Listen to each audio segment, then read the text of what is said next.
Please join me in welcoming Lori Whiteman.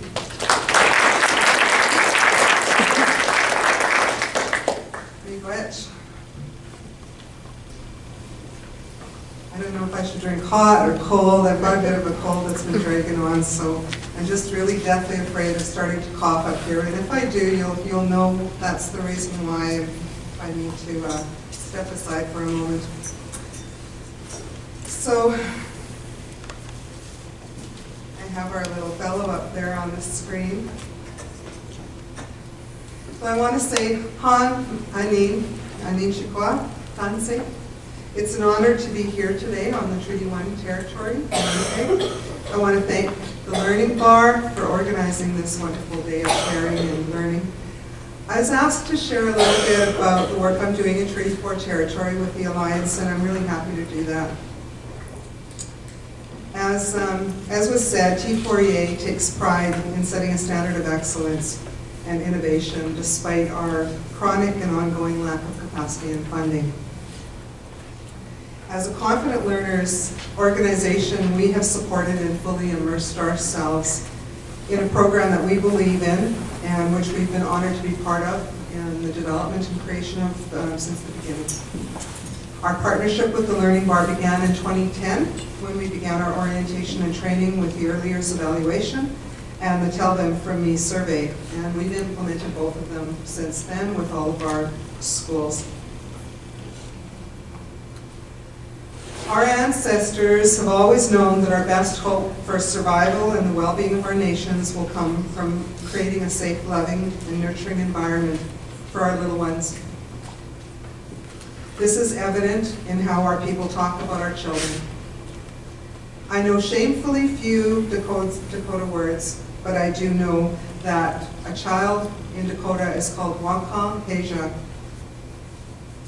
When I learned about this during my teacher ed program from the late Gordon Washdeshi, it transformed the way that I saw education and schools. Wakaheisha, by the way, means standing sacred. I titled my talk Imagine, but I want to inspire us to use our imagination to see that having healthy nations will lead to a prosperous shared future as Canadians.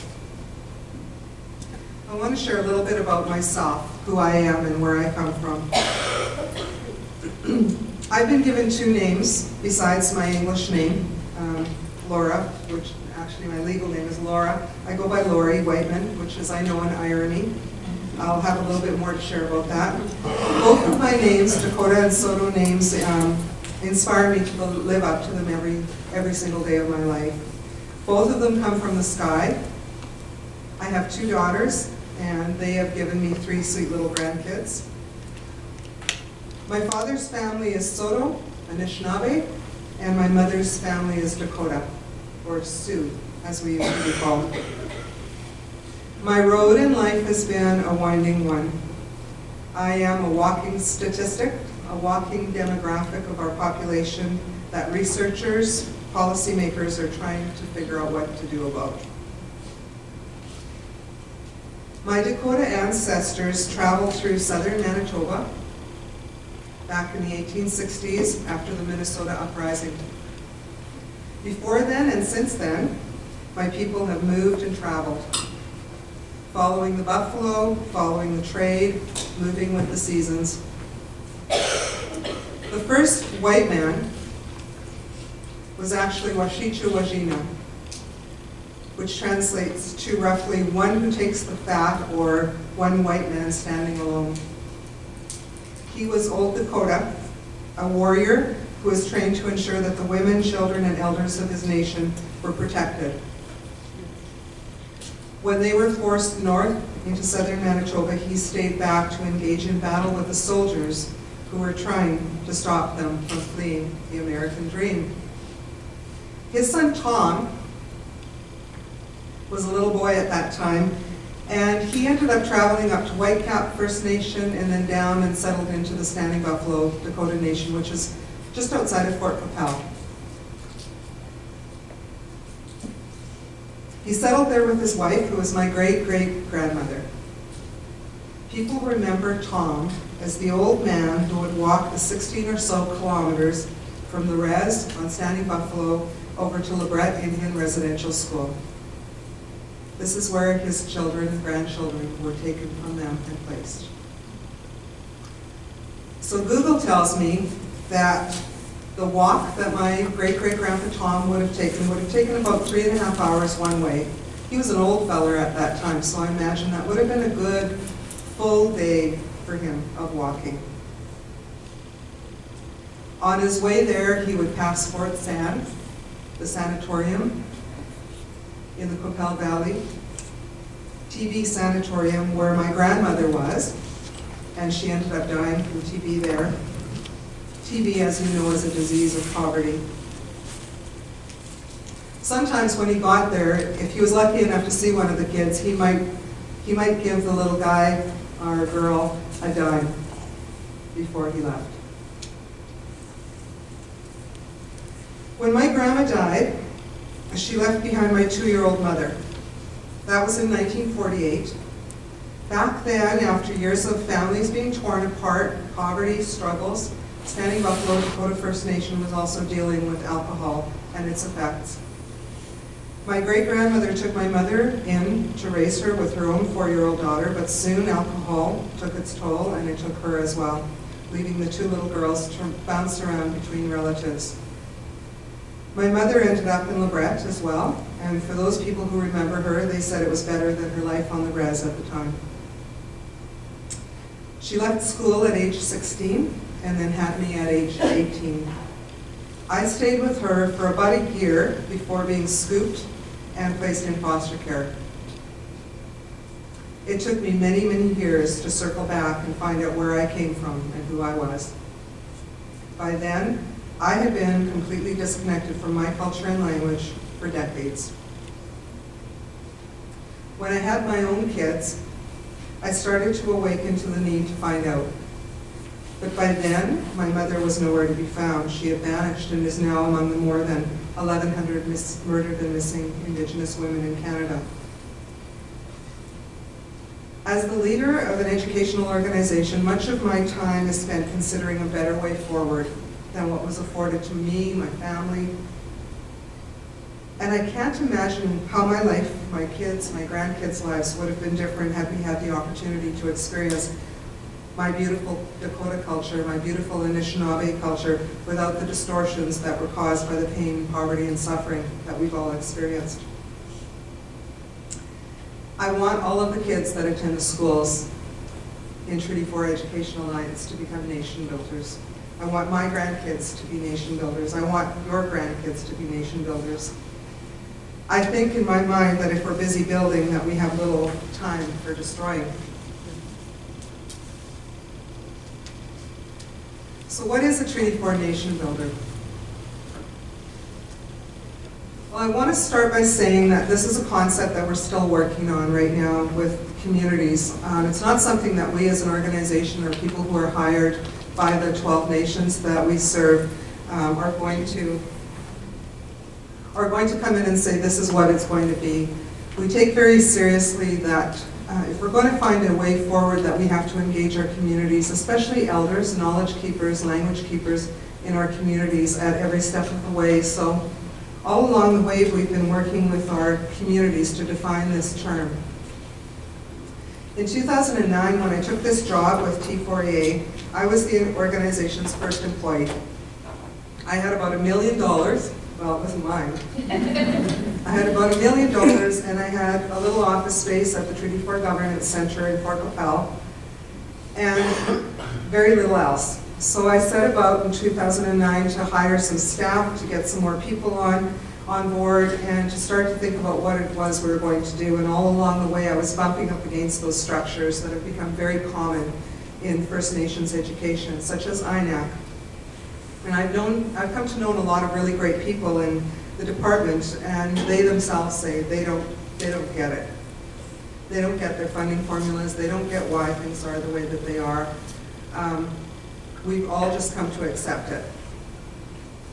It became painfully obvious with INAC that the focus was on the dollar exchange and not necessarily on student learning outcomes or on community healing.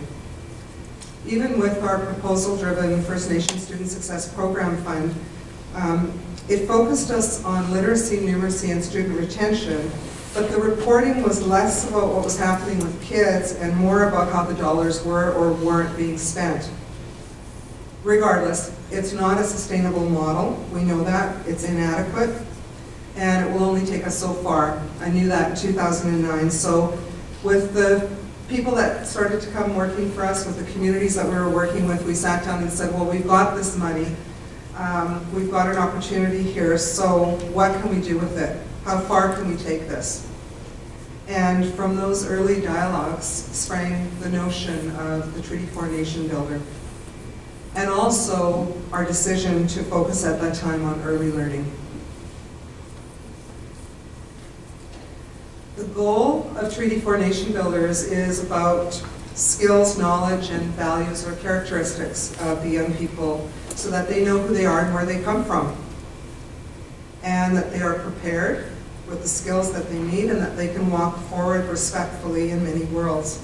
I've heard this called walking in two worlds or a balanced approach or walking in many worlds, moccasin on one foot, a sneaker on the other. Regardless, we can't sacrifice one for the other or give greater privilege to Western learning rather than Indigenous knowledge. Over the years, we've had some really fantastic dialogues with our elders and knowledge keepers, with people from across the territory to talk about this concept. One time we were talking about the importance of schools teaching the treaties. One of the elders that was in the room, she raised her hand, residential school. She raised her hand and it was obvious she was really reluctant to speak. And we waited for her to find her words. And as we waited, the room became very quiet. And finally she said, "Many of us went to residential schools. I did. I never learned about the treaties at home or in school. I wish I did. Now I'm old, and I want to learn about the treaties too. It's not just the kids who want to learn." And we all stopped and said, what a courageous, heartfelt lesson we've just learned. We can't make any assumptions that it's just the kids who are entering the buildings according to grades that need to be engaged in learning or re-engaged in learning. So now if you talk about skills, that was a knowledge. The elders are saying the kids need to walk out of their grade 12 experience having a deep knowledge and understanding of what the treaties are. So when we turn our discussion to skills and what kind of skills should kids have by the time they're done and what should they be able to master, they talk about lots of different things. So survival skills, they want them to know how to live off the land, they want them to know medicines, they want them to know protocols, they want them to know their language, they want them to know about caring for children, traditional parenting, and they want them to know maybe how to set up a teepee. And when we talked about setting up a teepee, we said to them, you know, it's not impossible to think that we can develop curriculum and practical assessments for kids and expect that they should know how to put up and take down and care for a teepee. And the elders smiled and nodded. Imagine all the lessons and teachings that a child would carry in learning about a teepee and that beautiful, functional structure, sophisticated structure that our people gifted to this land. The one thing that the elders continually say is that we have to start, we can't wait, it's urgent. It's a matter of life and death. And that's what I really liked about Confident Learners, is when it was presented as it was so beautifully, as it was again this morning by Dr. Wilms, it tells you exactly what you need to know, and then it gives you the tools to be able to start taking action and carrying it out immediately. And that's part of what our elders have said to us. My interpretation of that is use the tools that are available to you, use the data and information that guides you to the places where you need to take action, and then start to take action. So there's 4 things that I want to convey today as part of my talk. These are things that we've been giving a lot of thought to. We are in the process of signing a letter of understanding with Canada to begin the the establishment of a First Nations school system with the 12 nations that we work with in southern Saskatchewan. I truly believe that if we're to move beyond imagining and to realizing and actualizing models to support early learners, we have to carefully consider what it is that we want our children to grow up into. As critical consumers of education, we can effectively re-engage as active partners to create systems that reflect our hopes and dreams for kids in ways that will benefit not just First Nations learners, but all learners. So first among those is that we have always known this is about our inherent rights as Indigenous peoples. We can exercise our inherent rights to education. These are affirmed and protected in the Royal Proclamation in Section 32 of the Constitution and in Section 25 of the Human Rights Charter. These rights are inherent to our peoples. They were given to us by the Creator. We've survived. We're still here to move forward with those rights. And they have left terrible scars that we will have to address. Our people are looking toward the future and they are looking forward to healing. The second is about the treaties. Sorry, I forgot I animated these.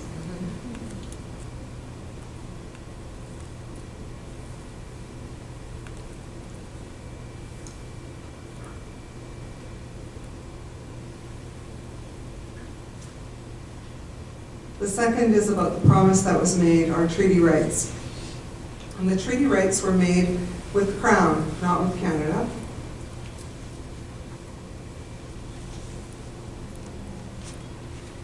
It was Canada, not INAC, that has a responsibility to uphold and honor the treaties.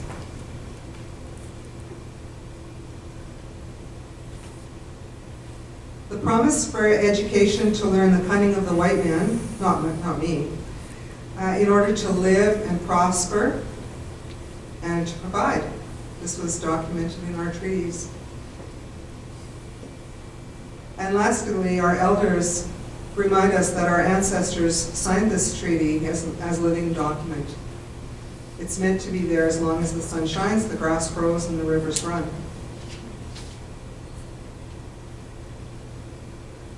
The third is the implementation of the treaty and inherent rights. Our future depends on this. If we were to close the education gap in Canada, it could generate a cumulative gross domestic product gain of up to $261 billion. That was a statistic that was shared between 2011 when the study was done and estimated to be to 31. That's a lot of money. We would have opportunity to include and learn from and grow from the resourcefulness, the creativity, and the richness of the First Nations cultures that were here and still are. That could help to shift the paradigm in many fields: education, health, justice, and many others. We would have the opportunity for all of our children to grow up learning to walk respectfully in many worlds. It would be a demonstration of reconciliation in action. And the fourth is around reconciliation. Our shared future will flourish. So the TRC lists 94 calls to action, and this is a good place for us to start. Those are well published, and many people are already using those as a place of action. But we can't forget that the Missing and Murdered Indigenous Women's Inquiry is going to reveal more recommendations for us to be considerate of. The 60s scoops, which is actually the 1950s to 1980s in this country, the child welfare scoops, are going to be another area that we are going to have to pay attention to. Jordan's Principle and the Canadian Human Rights Tribunal decision on First Nations child welfare, and the ongoing First Nations education underfunding in federal schools. And the reason that I say that these things are important when we consider reconciliation is because it's going to be about much more than simply doing some great activities or wearing a ribbon or signing a pledge that you believe in and support the reconciliation, it really is going to take action. And those actions are going to make us uncomfortable. And we're going to make mistakes along the way. Murdered and Missing Indigenous Women's Inquiry is going to tell us, has already told us, that an Indigenous girl, that is, any girl who is sitting in your classroom who is of Indigenous ancestry, is 19 times more likely to go missing or to be murdered. That the parents of every one of your Indigenous students in your classrooms right now, the parents and grandparents, could be among the 20 or so thousand kids who were scooped during the 50s to the 80s who are trying to find their way back home. And that's not even to mention the number of kids in your classroom, every one of them who is Indigenous, boy or girl, will have a connection to the residential schools. There we go. Okay. I want to tell you about a little boy named Landon. So he's a little guy, he's in grade 5 now. He goes to one of our schools, Muskowhegan First Nation. He is, I got permission, by the way, from his family, who we talked to about creating this little story about his journey in education. So, as I said to you, we've been doing the EYE, both the DA and the TA in all of our schools since about 2010. I mean, we had a couple of years of implementation there, but we've got some pretty solid data now for, since Landon was in kindergarten. We've also been doing some other assessments, and we wanted to just start to tell the story about one of our kids. This isn't going to say, you know, how well are the kids in Treaty 4 doing compared to neighboring provincial school division, or how are they doing against the Canadian norm, although there is one little graph that does tell that. It's just a way of us starting to use the data for our own purposes to tell a story, and it's also a way for us to share this story about the kids in schools with our board members, with political leadership in our communities, the chiefs, the councillors, with parents, and with others, with our funders. So keep in mind, we're only 8.5 years old, and if you think about that as being a little kid, we're just, you know, toddling off ourselves. But we believe strongly in this, that we have the wisdom of 7 generations that are guiding us. And those 7 generations are expecting us to make good decisions for the next 7. We have, fortunately, the expertise and support of many partners in learning, and one of our greatest partners is the Learning Bar, the folks that are here. And I want to also say that when we developed school success planning for our schools, part of the process was not just to simply bring a continuous improvement model in. It's used around the world. We wanted to use a school success planning model that situated people in understanding why there is a school in a First Nations reserve and what that school means. To begin thinking about the importance of the Treaty and Inherent Rights to Education. And also to remember that there have been a long line of ancestors that have been fighting to make sure that education remains in our communities. And that what we learn, what kids learn in the buildings in our schools are meant to reflect those inherent and treaty rights, the balanced approach to education. I remind our staff all the time that our people have always used data. This is not new. This hasn't come recently to us. Our people have been sophisticated users of data, and the difference is that we're using it now on paper and in charts. It's a different format. There's no way that our people survive the way that we have and have shown the resiliency that we have without having had very sophisticated, very formal education systems in place, without using data, without using tools to guide our processes. So little Landon is from Muskowhegan First Nation, where one of the only remaining standing residential schools still is in existence in his community. In 2009 and 10, he was in Head Start age 3, and then in 11-12, of course, he was in pre-kindergarten, kindergarten, and then up until 15-16, he was in grade 4.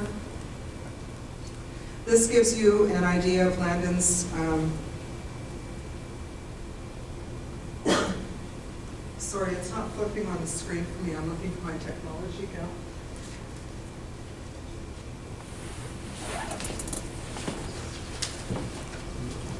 That's okay, I'll use the paper. I'll just use my paper to guide me. This chart gives you an idea of the assessment timeline that we used, and just keep in mind that we were just starting to select assessments and we were starting the implementation process at this time. So in 2012, Landon would have experienced the EYE-TA. He would have experienced what we call the BEADS, which is a locally developed sight word assessment that we developed for all of our schools. And he would have experienced the first formation of what we call success leaders. So those are catalyst teachers in each of the schools.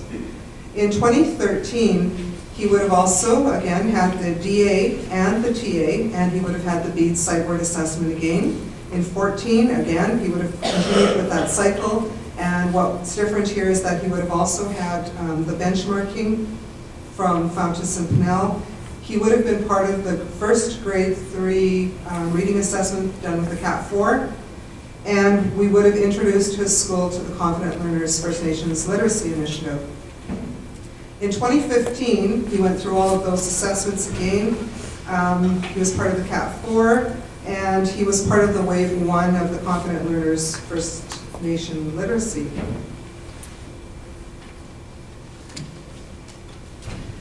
During this time, Landon also and his schools across the district would have been receiving a number of resources. So at the same time that we were implementing assessments, implementing school success planning, implementing professional development, we were also thinking about the kinds of resources that we wanted all of the schools to have, a literacy-rich environment.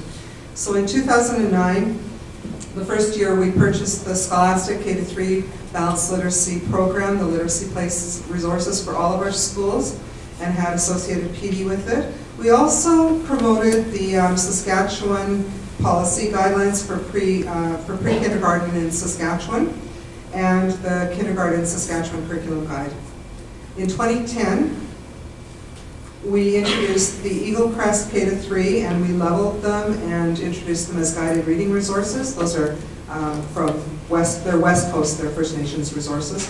We also introduced the Turtle Island Voices K-3 Canadian Aboriginal Level Book Series as a resource. The following year we included, and have included ever since, the Shining Willow Book Awards for K-3. We actually get them for K-12. So these are award-winning books from Canadian authors, including many of which are First Nations authors.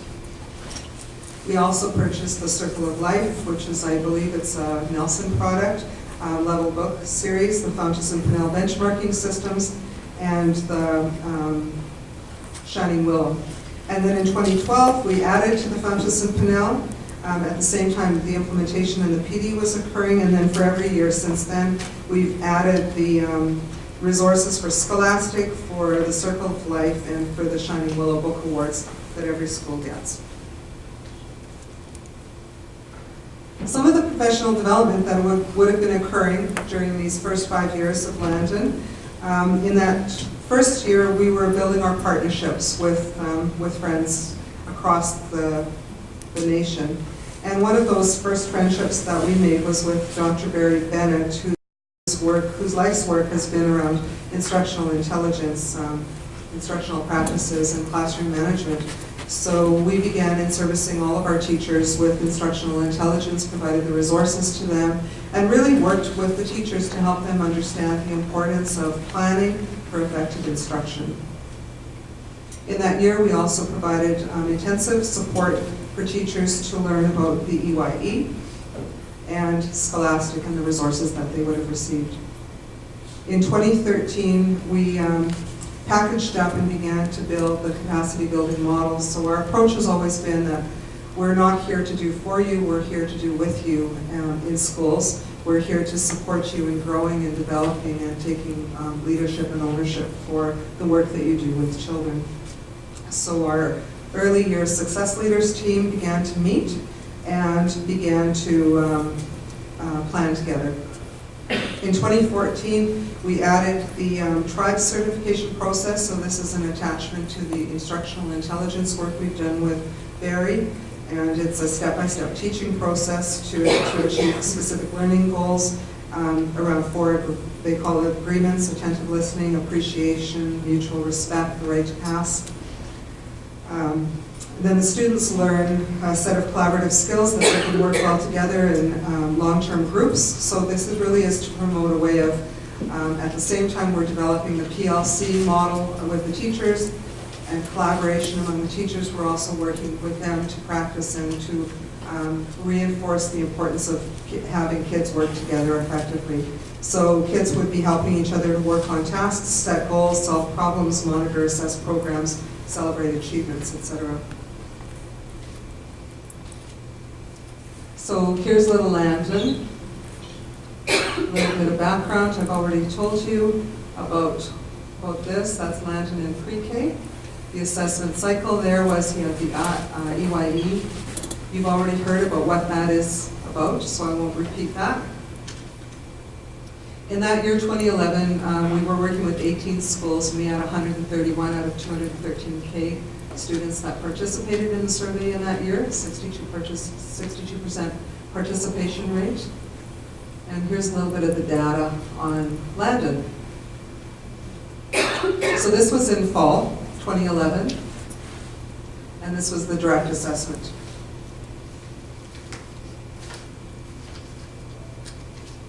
So you can see, we represent our chart a little bit differently with flags at the bottom, but you can see that as Landon was getting ready to go into kindergarten, that there was just one area around self and environment that we had a yellow flag, and so his teacher and his family and his principal and others, our staff, would know that we want to keep him on track and we want to give him a little bit of extra support in that area.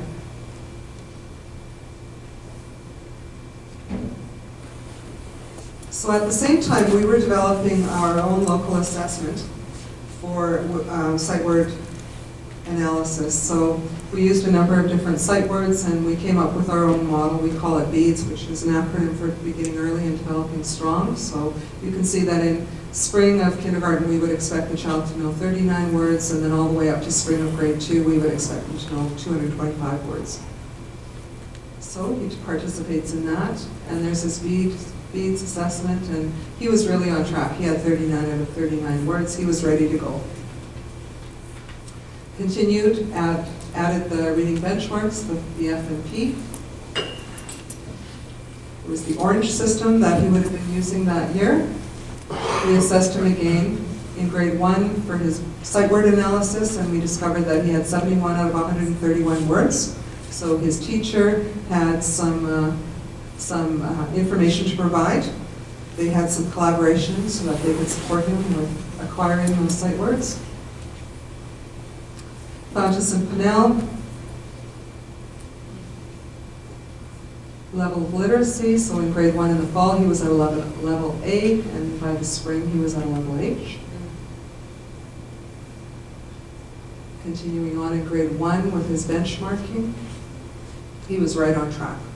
It was exactly where he needed to be at a level H.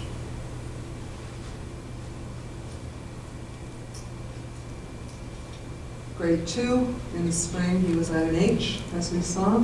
And then at the end of that year in spring, he was at a level K, a level L.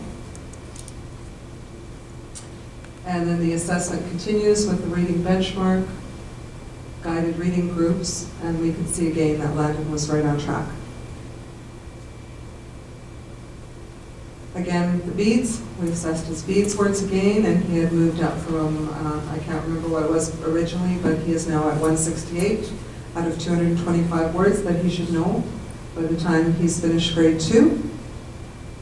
And then we did the CAT in that year, and so just taking the reading assessment portion of the CAT and taking Landon's score there. Actually, this one is showing all of the kids across the district. But we can see that it is slightly above the national in reading. So this is something we were really proud of. But cautiously looking at it. We were just in implementation stage, so really following it is something that we're focused on doing now, following it to see what are the clues about what we're doing, what schools are doing, that is going to strengthen that and continue it. So the assessment cycle continues with the CAP 4, his literacy pathway. This isn't your literacy pathway, Doug, this is our own little version of it. We are implementing Confident Learners now with this group, so Landon has just kind of missed it because he's going into grade 4 or 5, but the kids that are coming behind him are now part of Confident Learners, so kindergarten, moving up, and he is showing all signs that he is on the right pathway, ready to learn. A little bit more information, we started Confident Learners. Continuing to progress. And the Our School survey now, he's at the age where he's part of now the Our School survey, and so one of the results that we looked at here was participated in advocacy at school, 71%, above the national average. And the second one was high expectations for success, which is right at the national.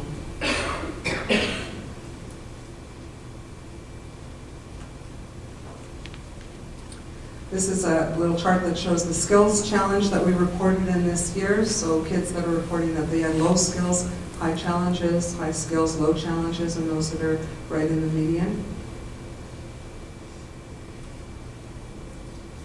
And this is Landon, and we continue to follow Landon.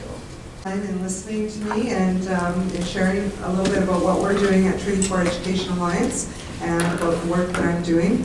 And I invite you to feel free to contact me or get in touch if you'd like to learn more about us or connect about exciting things you're doing in your own school divisions with First Nations kids and other. And I want to say make wish, safe journeys to everybody back home today.